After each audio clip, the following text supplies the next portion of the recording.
Who would have thought the Lakers would be struggling to make it to the play-in tournament? Now, with aging assets and only 2 draft picks, rumors are that LeBron could be traded to the Chicago Bulls. Don't shoot the messenger, LeBron fans. I love LeBron, he's fantastic, but apparently all this heroic play and the way he's carrying the team is not enough. The Lakers could trade LeBron James to the Chicago Bulls. Yeah, this is according to David Aldridge of The Athletic, and wait until you take a look at the package he's proposing. It's almost laughable. So hilarious that I wouldn't put it past Rob Pelinka to actually pull it off. It's genuinely that bad. The Athletic's NBA insider David Aldridge believes that this is the package that sends LeBron to Chicago. LeBron gets the shooter. Look at this.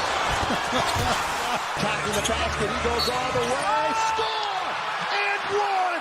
He went up against. Centered around DeMar DeRozan, the Lakers will also receive Alex Caruso and Patrick Williams from the Bulls as LeBron makes his way to Chicago. Can you believe that? Because I really can't. Weren't the Bulls ready to part with Zach LaVine for a lot less this offseason? Caruso's everywhere. They foul Caruso. Ball to LaVine. Showtime! Oh, 3-6. LaVine on the reverse.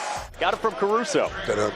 Sometimes I dream. As it turns out, though, as soon as LeBron will be eligible for a trade, he'd only be able to fetch you a 33-year-old DeRozan along with Alex Caruso and Patrick Williams. There will be riots in Los Angeles if Pelinka pulls this off. You could genuinely convince the Bulls to give up DeRozan for a lot less, and there's no need for Patrick Williams at all. Basically, you can add DeRozan and Caruso to this squad and actually ensure the team challenges for the championship. Where are the lost brain cells? How does the LeBron-less Lakers team, which has DeRozan, Williams, and Caruso, compete for the championship? If anything, as soon as Anthony Davis gets injured, they'd get swept away by the Rockets too. AD, throw it down, one hand. Oh, good defense by the Lakers, but it goes to Anthony Davis. Oh, by the way, still the lead. Davis. Yep, 7 points, and he gets the steal. No offense to any Rocket fans out there, I'm just making a point. I love Alperen Sengun, ask anyone. In fact, if anything, I genuinely think this trade would end up making the Lakers so much worse. But it wouldn't be any surprise because the Lakers front office is inconsistent and incompetent. Memphis. That's a game where the Lakers battle back from being down double digits. Schroeder. Now LeBron will see. None to Gabriel with some speed. He wants to get to the rim. Creasing. Kendrick. How do you tell LeBron with a straight face that your only 2 remaining draft picks are worth anything and then go ahead and draft 2 more over 30 players? Yes, Williams has a lot of potential and he'd be a great addition to any roster, but he'd be stupid to join the Lakers. This team isn't going anywhere. And then Pelinka doesn't want to use the only 2 trades the Lakers have for the rest of the decade, by the way, to improve the squad for the short term. Wow, what a man, thinking about the future and everything. But then he wants to trade LeBron, and that too to trade for 2 more players on the wrong side of their 30s. Kobe, get him upset. He's pretty darn good. Here's LeBron. Numerous times that he loves the Laker Nation and they show so much love. Where's the consistency in thinking? Do you want to build a team for short-term success or long-term success? If you're going for short-term success, then make the trades necessary this season and provide LeBron with the likes of Caruso and DeRozan. Give me that. And they want to push the pace. They're able to do it here. Unselfish basketball. Not to mention, letting Caruso go was yet another blunder by the Lakers front office. So pick. There's the blitz on him. He wanted the foul on Walker. Oh, what a pass by Caruso! To Take Caruso. your cookies. Cookies. On the lob. Oh, goodness gracious! And here's man blocked away by Caruso. Hope they're happy watching the likes of Kendrick Nunn and Patrick Beverley in action. But despite the shortcomings, the fact is the Lakers fans should be bracing themselves for the Kings' exit. There's an increasing possibility that LeBron could demand a trade, and that's probably the only factual thing from the report by Aldridge. LeBron's frustration has been at its peak all season long. Rebounds at an alarming rate. No look, JTA. Easy hooping, then LeBron comes down. It was knocked away.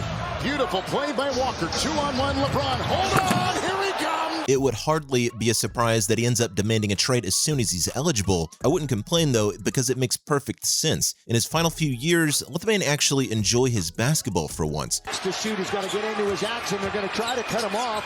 LeBron into the corner. Austin. LeBron. Crowd rising to its feet. LeBron down the middle. He's literally playing at the top of his game just to get past a Rockets team that has lost 35 times this season. And be honest, without his 48 points, do the Lakers even win? That's how bad the current Lakers roster is, but that's the thing. Why would LeBron demand a trade from this Lakers team to end up with the Bulls when there are so many other possibilities? In an ideal world, there's another homecoming for the King at Cleveland, and with the kind of roster they've built. Oh, stop it. It's just way too good to be true. But that's probably what LeBron would be after. The only chance he does have of ending up in Chicago is if they give him some sort of assurances of using their pick to draft LeBron's son, Bronny. That's the only way LeBron might move to Chicago, or if he has some plans of buying the franchise, but that's not likely, is it? Momentarily taken by Austin. It's a 4-on-1. Reed. Throw it down. The corner. Sabonis is there. LeBron lays it up, lays it in, three-point up. So, a stay in Los Angeles is equally possible. Despite all this talk of LeBron being fed up and looking for a trade away, there's a huge possibility that he ends up staying. The Lakers were very generous in handing out a decent contract to LeBron, but if they want him to stay and not regret his decision, they could do well with a few trades. But even if they don't make the team, LeBron's reached the end of his career. Maybe he doesn't want to move again at this point. It can be pretty tough leaving the LA life behind, so it would be a move purely for career purposes. And unless there's a possibility of buying a franchise or getting to play with his son, it's quite unlikely that LeBron agrees on a trade. That's why the likeliest move is probably back to Cleveland. They offer him a chance of winning a ring, and not to mention they've got the draft capital to get Bronny in as well. For LeBron, it's a trade that'll make a lot of sense, but for the Lakers, it'll be yet another blunder. Not that they're not used to them by now, but if they're not going to improve, then it's probably better to just let LeBron leave and allow him the chance to have one more crack at a ring. One thing's for sure, he isn't staying long with the Lakers if Pelinka keeps on showing this lack of ambition. And talking about LeBron's foes, yes, Pelinka is definitely one of them. Steven Jackson gave his 2 cents on LeBron's haters. You know, you're officially the king when even your former foes can't stop praising you. Jackson was a former NBA player who came up against a very young LeBron multiple times. The two stars never really came up against each other in a playoff series, but given how they were opponents, there was some sort of animosity, and that's long gone so far as Stack is concerned. Talking to Scoop B, Jackson was asked about the hate the King receives, especially ahead of his next career milestone, and he delivered an ice-cold explanation. It's simple for Jackson. He believes that anyone that hates on LeBron is someone who doesn't know basketball, or it's someone who wants to be him. Fair enough. So if you're a LeBron hater, which of these categories would you align yourself with? He added that people only envy what they can't be, and that people envy LeBron because he's so great and he's doing things that have never been done. I couldn't have possibly explained it any better. Jackson also pointed out the King is in the same bracket as Michael Jordan and Kobe Bryant and believes that they're all similar and once-in-a-lifetime players, concluding by saying that anybody hating on Bron, they're just dying inside. And maybe Pelinka can learn a thing or two from this. Can't believe he wants to send him to the Bulls. Aldridge better not be right. Ah well, see you in the next one. Contest. Yeah, at times we've seen lesser things reviewed as LeBron James with his 17. 5.5 to go, shot clock at 5, drives by.